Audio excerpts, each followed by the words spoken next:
Hi hello welcome back to our travel and food diaries. ഇന്ന് നമ്മൾ വിയറ്റ്നാമിലെത്തിയിട്ട് 5th day ആണ്. ഇന്നലെ നമ്മൾ ദനാങ്ങിൽ നിന്നും വിയറ്റ്നാമിലെ ക്യാപിറ്റൽ സിറ്റിയായ ഹനോയിലോട്ട് രാത്രി എത്തി. ഇന്ന് നമ്മൾ ജേർണി സ്റ്റാർട്ട് ചെയ്യാൻ പോവുകയാണ്. അപ്പോൾ അതിന് മുന്നേ ബ്രേക്ക്ഫാസ്റ്റ് ഒക്കെ കഴിച്ച് റെഡി ആവുകയാണ്. ഈ സംഭവമാണ് ഫോ എന്ന് പറയുന്നത്. വിയറ്റ്നാമി ട്രഡീഷണൽ ഫുഡാണ്. ഒരു റൈസ് നൂഡിൽ സൂപ്പാണ് വിത്ത് ബീഫ്. നല്ല ടേസ്റ്റ് ഉണ്ടായിരുന്നു. മസ്റ്റ് ട്രൈ ഐറ്റമാണ്.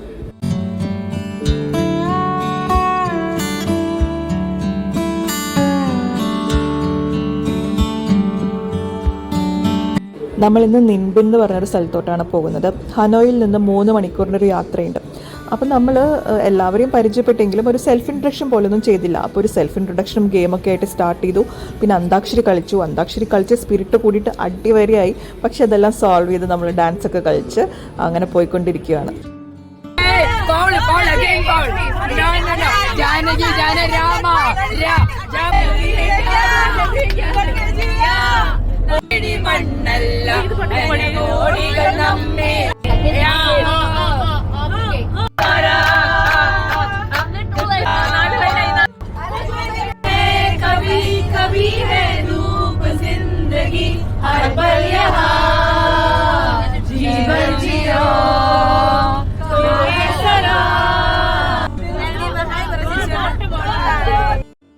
കുറച്ച് ദൂരം പോന്നപ്പോൾ നമ്മൾ വിയറ്റ്നാമിലെ ഗ്രാമീണ കാഴ്ചകളൊക്കെ കണ്ടു തുടങ്ങി. ശരിക്കും കേരളത്തിനെ പോലെ ഉണ്ട് കാണുവാനായിട്ട്.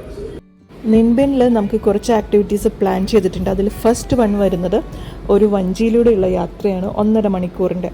അപ്പോൾ അതിനാണ് നമ്മൾ ആദ്യം പോകുന്നത്.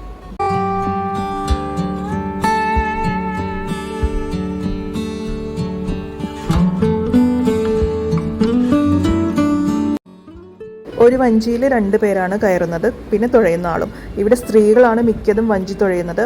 അതും ചെയ്യുന്ന രീതി കാലുകൊണ്ടാണ് അവർ പാഡിൽ ഉപയോഗിച്ചിട്ട് വഞ്ചി തുഴയുന്നത്.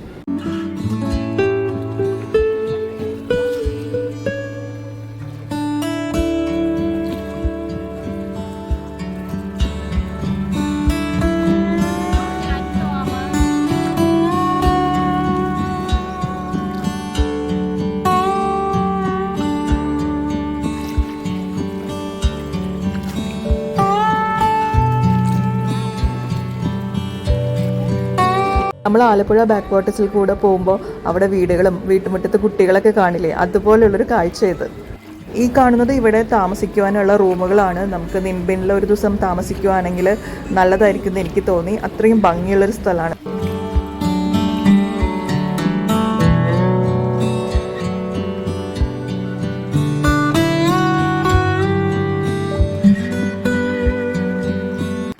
നിൻബിൻ ഒരു യുനെസ്കോ പ്രൊട്ടക്റ്റഡ് സൈറ്റാണ്. നെൽപ്പാടങ്ങൾക്കരികെ തല ഉയർത്തി നിൽക്കുന്ന നിരവധി ലൈംസ്റ്റോൺ മലകൾ നമുക്കിവിടെ കാണാൻ പറ്റും.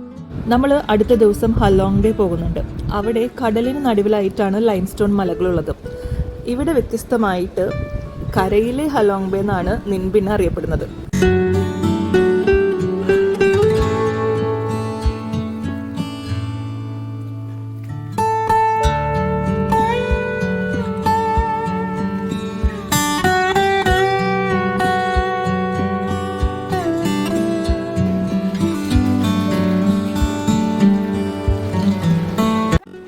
നിൻബിനിൽ ഇപ്പോഴത്തെ ഒരു ക്ലൈമറ്റ് ഒരു മൂഡി ആയിട്ടുള്ളൊരു ക്ലൈമറ്റാണ്.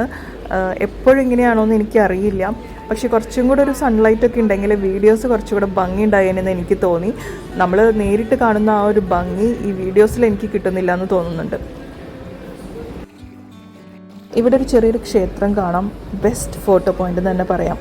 കുറച്ചും കൂടെ ദൂരം പോകുമ്പോൾ മനുഷ്യനിർമ്മിതമായിട്ട് ഒന്നുമില്ല, നേച്ചറും ഈ വഞ്ചികളും ഞങ്ങളും മാത്രം. അടിപൊളി ഫീലിംഗ്.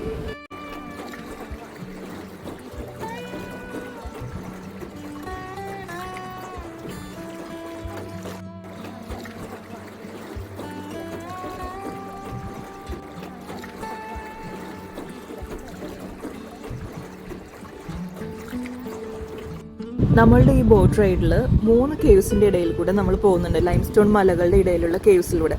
അതിൽ ഫസ്റ്റ് വണ്ണാണ് ഇപ്പോൾ കാണുന്നത്. ഇത് തന്നെയാണ് ലോങ്ങസ്റ്റ് കേവ്.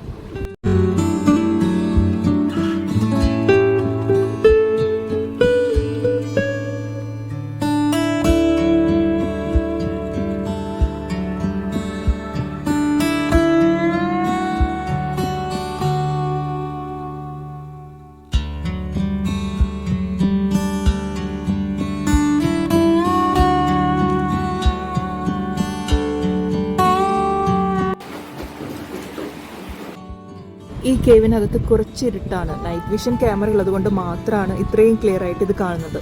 നമ്മുടെ ഓപ്പോസിറ്റുള്ള ആളുകളുടെ ഫേസ് എല്ലാം ക്യാമറയിൽ കൂടെ കാണുമ്പോൾ ക്ലിയർ ആയിട്ട് കാണാം, അല്ലെങ്കിൽ പൊതുവെ ഒരു ഇരുട്ടായിട്ടാണ് ഫീൽ ചെയ്യുന്നത്. ഇവിടെ വാട്ടർ ലെവൽ ഹൈ ആവുമ്പോൾ ഈ കേവ്സിലൂടെ നമുക്ക് യാത്ര ചെയ്യാൻ പറ്റില്ല. അപ്പോൾ നമ്മൾ ലക്കിയാണ്, ഇതിനകത്തുകൂടെ നമുക്ക് ട്രാവൽ ചെയ്യാൻ പറ്റി.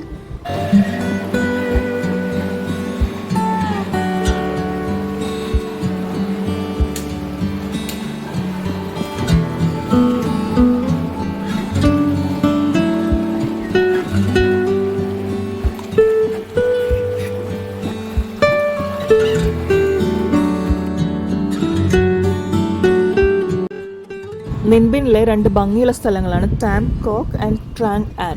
നമ്മളിപ്പോൾ ഉള്ളത് താം കോക്കിലാണ്. അവിടുത്തെ ബോട്ട് റൈഡാണ് നമ്മളിപ്പോൾ ചെയ്യുന്നത്. താം കോക്ക് ആണ് ഈസിലി ആക്സസബിളും പിന്നെ കുറച്ച് ബഡ്ജറ്റ് ഫ്രണ്ട്ലിയും ടൂറിസ്റ്റ് ഹബ്ബൊക്കെ. നമ്മൾക്ക് പിന്നെ നിൻബിനിലാകെ ഒരു ദിവസമാണ് എക്സ്പ്ലോർ ചെയ്യാൻ കിട്ടുന്നുള്ളൂ. അപ്പോൾ നമുക്ക് താം കോക്ക് വരുന്നതാണ് കൺവീനിയൻറ്റ്.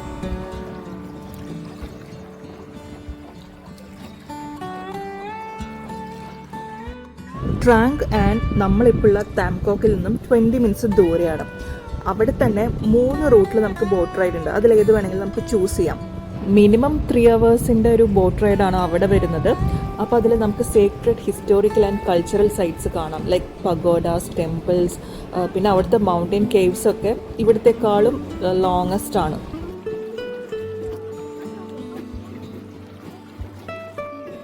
ഇവിടെ നോക്ക്, നിൻബിനിൽ വന്നിട്ട് പെട്ടിക്കട കണ്ടില്ല എന്നുള്ളൊരു പരാതി വേണ്ട. താം കോക്കിൻ്റെ മീനിങ് 3 കേവ്സ് എന്നാണ്. ഞാൻ മുന്നേ പറഞ്ഞല്ലോ നമ്മൾ 3 കേവ്സിൻ്റെ അകത്തൂടെ പോകുന്നുണ്ടെന്ന്.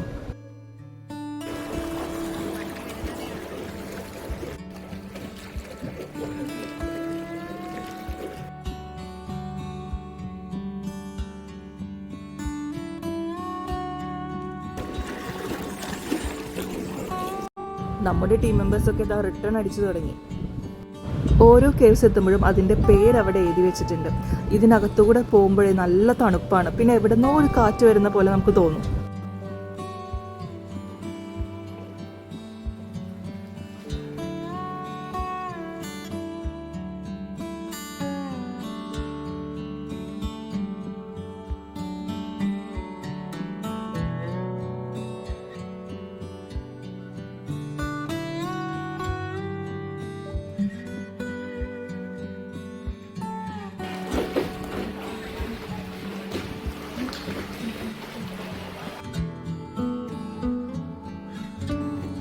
ഇൻക്രെഡിബിൾ ബോട്ട് റൈഡ് എന്ന് പറയാം. അങ്ങ് ദൂരെ നോക്ക്, കുറച്ച് കുടകൾ മാത്രം അങ്ങനെ നടന്നു വരുന്നത് പോലെ തോന്നുന്നില്ലേ? ബോട്ട് നമുക്ക് കാണുന്നേ ഇല്ല. ഇവിടുത്തെ സീനറി ഉണ്ടല്ലോ, അത് ഓരോ സീസൺ അനുസരിച്ചിട്ട് മാറിക്കൊണ്ടിരിക്കും. ഇപ്പോൾ ഇതൊരു ഗ്രീൻ കളറായിട്ടാണ് കാണുന്നത്. കുറച്ച് നാൾ കഴിയുമ്പോൾ അതൊരു ഗോൾഡൻ കളറിലോട്ട് മാറും.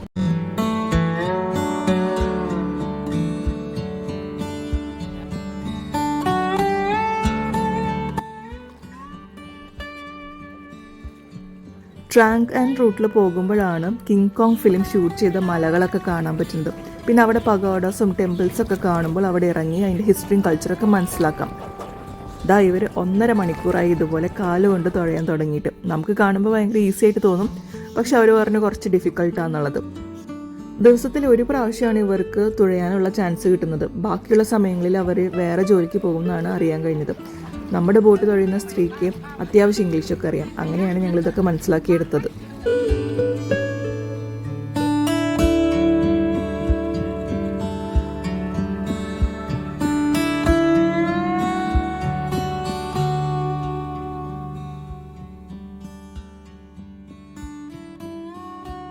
എന്തൊക്കെ സർപ്രൈസസ് ആണല്ലേ ഈ പ്രകൃതി നമുക്ക് വേണ്ടി ഒരുക്കി വെച്ചിരിക്കുന്നത്. വിയറ്റ്നാമിലെത്തുമ്പോൾ നിങ്ങൾ എന്തായാലും നെൻബിൻ മസ്റ്റായിട്ട് വിസിറ്റ് ചെയ്യണം. അത്രയും ബ്യൂട്ടിഫുൾ ആയിട്ടുള്ളൊരു സ്ഥലം. ലൈഫ് ടൈം എക്സ്പീരിയൻസ് ആയിരുന്നു ടാംകോക്കിലെ ഈ സ്ട്രീമിലൂടെയുള്ളൊരു ബോട്ട് യാത്ര. ലൈം സ്റ്റോൺ മലകളും പച്ച പിടിച്ച് കിടക്കുന്ന നെൽപ്പാടങ്ങളൊക്കെ കാണുവാനായിട്ട് നല്ല ഭംഗിയായിരുന്നു. അത് എപ്പോഴും എൻ്റെ മനസ്സിലുണ്ടാവും. വിയറ്റ്നാമിലെ പക്ക ഒരു കൺട്രി സൈഡാണ് നെൻബിൻ തന്നെ പറയാം. നമ്മൾ മുന്നേ പോയ ഹോച്ചിമിനും ദനാങ്കും ഒക്കെ ഒരു സിറ്റി വൈബായിരുന്നു. പക്ഷേ കുറച്ച് കാം ആൻഡ് പീസ്ഫുള്ളൊക്കെ ആയിട്ടുള്ള ഒരു അറ്റ്മോസ്ഫിയർ എൻജോയ് ചെയ്യുന്നവരാണെങ്കിൽ എന്തായാലും ഇവിടെ വരണം, ഇവിടെ സ്റ്റേ ചെയ്യണം. 2 ദിവസമെങ്കിലും സ്റ്റേ ചെയ്യണം എന്നാണ് ഞാൻ പറയുന്നത്. നമ്മളിപ്പോൾ ലഞ്ച് കഴിക്കാൻ വന്നിരിക്കുകയാണ്. ഇന്നത്തെ ലഞ്ച് നമ്മുടെ പാക്കേജിൽ ഇൻക്ലൂഡഡ് ആണ്. വിയറ്റ്നാമി സ്റ്റൈൽ ഫുഡാണ് നമ്മളിപ്പോൾ ട്രൈ ചെയ്യുന്നത്. അതിൽ vegetable salads, chicken, pork, beef, പിന്നെ സീ ഫുഡ് ഐറ്റംസ് എല്ലാം തന്നെ ഉണ്ടായിരുന്നു. ശരിക്കൊരു വിഭവ സമൃദ്ധമായ ലഞ്ച് തന്നെയായിരുന്നു.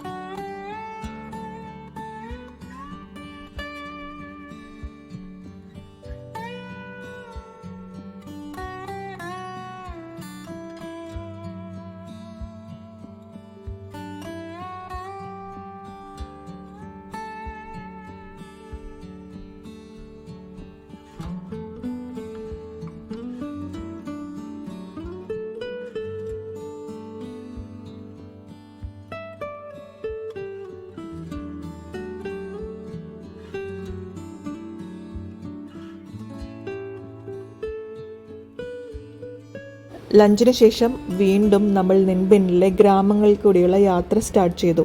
ഞാൻ മുന്നേ പറഞ്ഞല്ലോ 2 ദിവസമെങ്കിലും മിനിമം ഇവിടെ സ്റ്റേ ചെയ്യണമെന്നും. അങ്ങനെ സ്റ്റേ ചെയ്ത് 2 വീലേഴ്സോ അല്ലെങ്കിൽ സൈക്കിൾസോ റെൻറ്റിനെടുത്ത് ഈ ഒരു ഗ്രാമങ്ങളിൽ കൂടെ ചുറ്റിത്തിരിയാം. അങ്ങനെ സൈക്കിളിൽ നിൻബിൻ ചുറ്റിക്കറങ്ങാൻ ഇറങ്ങിയ കുറച്ച് സഞ്ചാരികളുടെ കൂട്ടമാണിത്.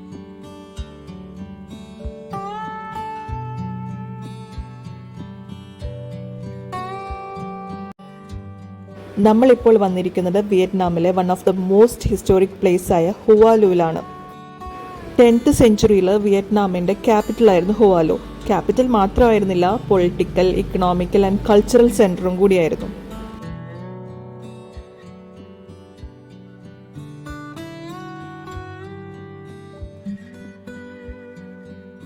ഇതാണ് ക്രിസ്, നമുക്ക് ഹനോയിൽ നിന്നുള്ള ഗൈഡാണ്. ക്രിസ് എന്നുള്ളത് ഇദ്ദേഹത്തിൻ്റെ ഇംഗ്ലീഷ് നെയിമാണ്. ശരിക്കും ഇവർക്ക് വിയറ്റ്നാമി നെയിമുണ്ട്.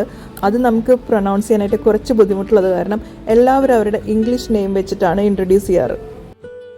പണ്ട് വലിയ കോട്ടകളാലൊക്കെ ചുറ്റപ്പെട്ട് മറ്റുള്ള സ്ഥലങ്ങളിൽ നിന്ന് കുറച്ച് ഐസൊലേറ്റഡ് ആയിട്ടുള്ള ഒരു സ്ഥലമായിരുന്നു ഹുവാലു.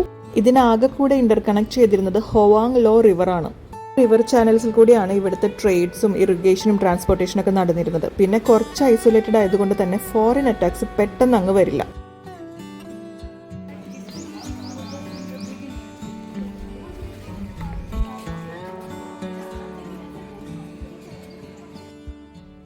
ഹുവാലുവിലെ 2 ഡൈനസ്റ്റിയാണുള്ളത്, ദിൻ ഡൈനസ്റ്റിയും ലീ ഡൈനസ്റ്റിയും. അവരുടെ രാജാക്കന്മാരുടെ പേരാണ്. ഈ രാജാക്കന്മാർക്ക് വേണ്ടിയിട്ട് സെപ്പറേറ്റ് 2 ടെമ്പിൾസ് പണി കഴിപ്പിച്ചിട്ടുണ്ട്. ആ ടെമ്പിൾസാണ് നമ്മളിപ്പോൾ കാണുന്നത്. പിന്നെ ഞാൻ മുന്നേ പറഞ്ഞല്ലോ ഹുവാലു കുറച്ച് റിമോട്ട് ആയിട്ടും ഐസൊലേറ്റഡ് ആയിട്ട് നിൽക്കുകയായിരുന്നെന്ന്. അതുകൊണ്ട് തന്നെ അവർക്കൊരു ഇക്കണോമിക്കൽ ആൻഡ് പൊളിറ്റിക്കൽ ഡൗൺഫോൾ ഉണ്ടായി. ആ ഒരു കാരണം കൊണ്ട് ഇവിടുത്തെ 2ാമത്തെ രാജവംശം ലീ ഡൈനാസ്റ്റി ആയിരുന്നു. അവർ ഇവിടുത്തെ ഹുവാലുവിലെ ക്യാപിറ്റൽ ഹനോയിലോട്ട് മാറ്റുകയുണ്ടായി.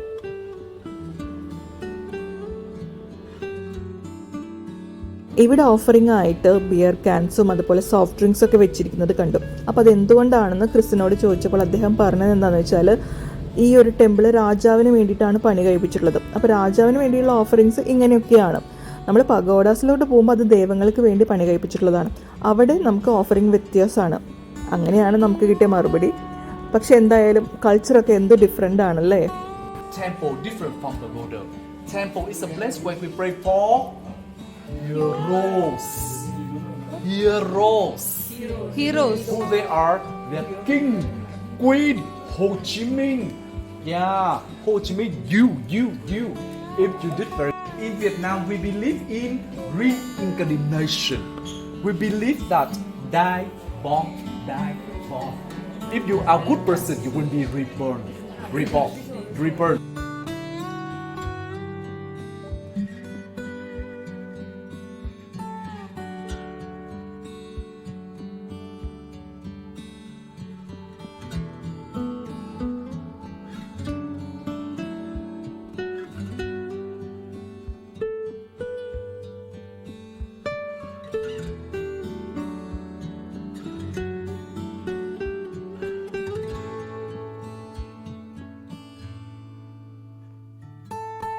ലഷ് ഗ്രീൻ ട്രീസും കല്ലുകൾ വിരിച്ച നടപ്പാതയും കുഞ്ഞ് സ്റ്റാച്യൂസും പോൺസും അതുപോലെ തന്നെ ലൈം സ്റ്റോൺ മലകളുടെ ഒരു ബാക്ക്ഗ്രൗണ്ടും വെരി ക്യൂട്ട് ആൻഡ് പ്രിറ്റി.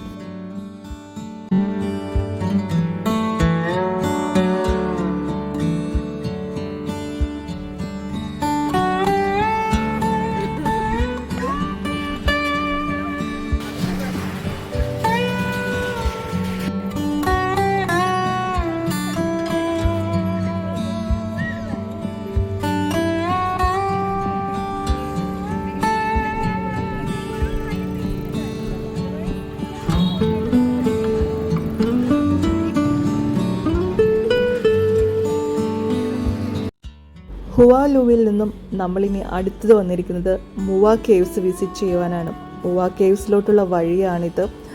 ഇത് കാണുവാനായിട്ട് എന്ത് ഭംഗിയാന്ന് നോക്ക്.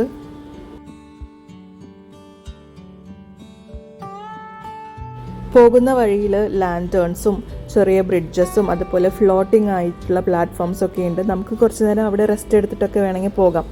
അതുപോലെ കഫേസും റെസ്റ്റോറൻറ്റ്സും ഒക്കെ ഉണ്ട്. കുറച്ച് ദൂരം പോകുമ്പോൾ നമുക്ക് ഊഞ്ഞാലിട്ടിരിക്കുന്നത് കണ്ടോ.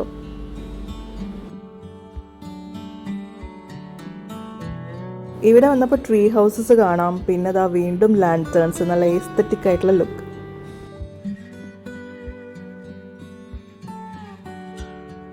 എല്ലാവർക്കും ചെറുതായിട്ടൊരു ടെൻഷനുണ്ട്. എന്താണെന്നറിയോ, 500 സ്റ്റെപ്സ് കയറിയിട്ട് വേണം ഇതിൻ്റെ വ്യൂ പോയിന്റിലോട്ട് എത്താനായിട്ട്.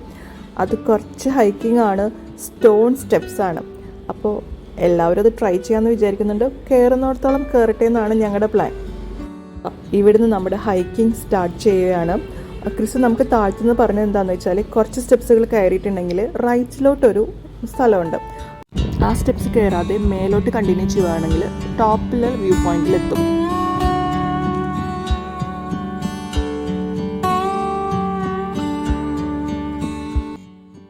സോഫാർ വലിയ കുഴപ്പമൊന്നുമില്ല. ക്ഷീണം വരുവാണെങ്കിൽ ഒരു സിപ്പ് വെള്ളമൊക്കെ എടുത്ത് 1 മിനിറ്റ് റെസ്റ്റ് എടുത്ത് വീണ്ടും കണ്ടിന്യൂ ചെയ്യുകയാണ്. ദാ ഇവിടുന്ന് തന്നെ അടിപൊളി വ്യൂ ഒക്കെ സ്റ്റാർട്ട് ചെയ്ത് തുടങ്ങി കേട്ടോ.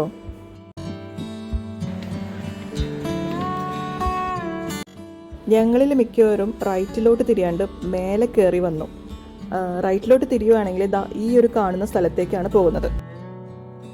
നമ്മളിന്ന് രാവിലെ താംകോക്കിൽ ബോട്ട് റൈഡ് പോയില്ലേ, അവിടേക്കുള്ളൊരു വ്യൂ ആണിത്.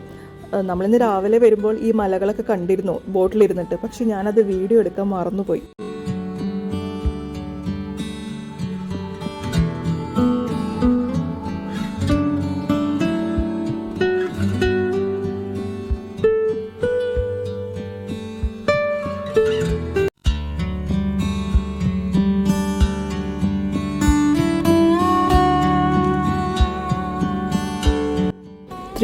ഡിഗ്രി പനോറമിക് വ്യൂ, ഒരു രക്ഷയില്ല, അടിപൊളി.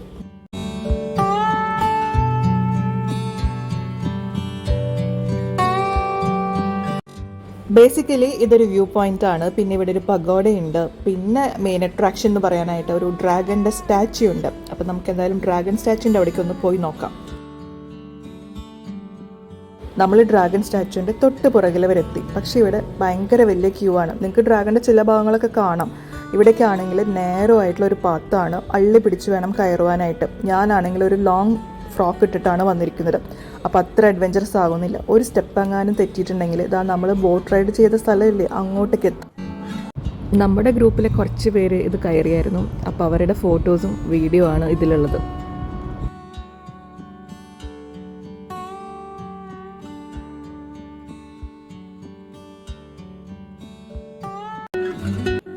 ഈ ഒരു വ്യൂവും കണ്ട് കുറേ നേരം അവിടെ ഇരുന്നു.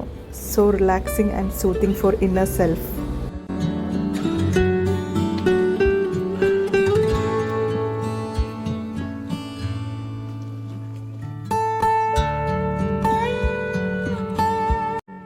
നമ്മൾ താഴോട്ട് ഇറങ്ങി തുടങ്ങി. കയറുന്നതിനേക്കാളും ഡിഫിക്കൽട്ടാണ് ഇറങ്ങുന്നതെന്ന് എനിക്ക് തോന്നുന്നു. കാരണം താഴോട്ടുള്ളൊരു വ്യൂ കാണുമ്പോഴുണ്ടല്ലോ കാലുകൾ പതുക്കെ ഒന്ന് വിറയ്ക്കും. നിങ്ങൾ വരുമ്പോൾ മാക്സിമം മഴയില്ലാത്ത സമയം നോക്കി വരണം, അല്ലെങ്കിൽ കുറച്ച് ഡിഫിക്കൽട്ടാണ്. കാരണം ഈ സ്റ്റോൺസിൻ്റെ ഒക്കെ ഫോർമേഷൻസ് അൺഈവൻ ആണ്, പിന്നെ കുറച്ച് സ്ലിപ്പറി ആയിരിക്കും. നിൻബിനിലെ കൊച്ചു വിശേഷങ്ങളുമായി വന്ന ഈ ഒരു വ്ളോഗ് എല്ലാവർക്കും ഇഷ്ടമായി എന്ന് വിചാരിക്കുന്നു. നിൻബിൻ പേഴ്സണലി എനിക്ക് ക്ലോസ് ടു ഹാർട്ട് ഫീലിംഗ് ആണ്. Thanks for watching. Bye bye, take care.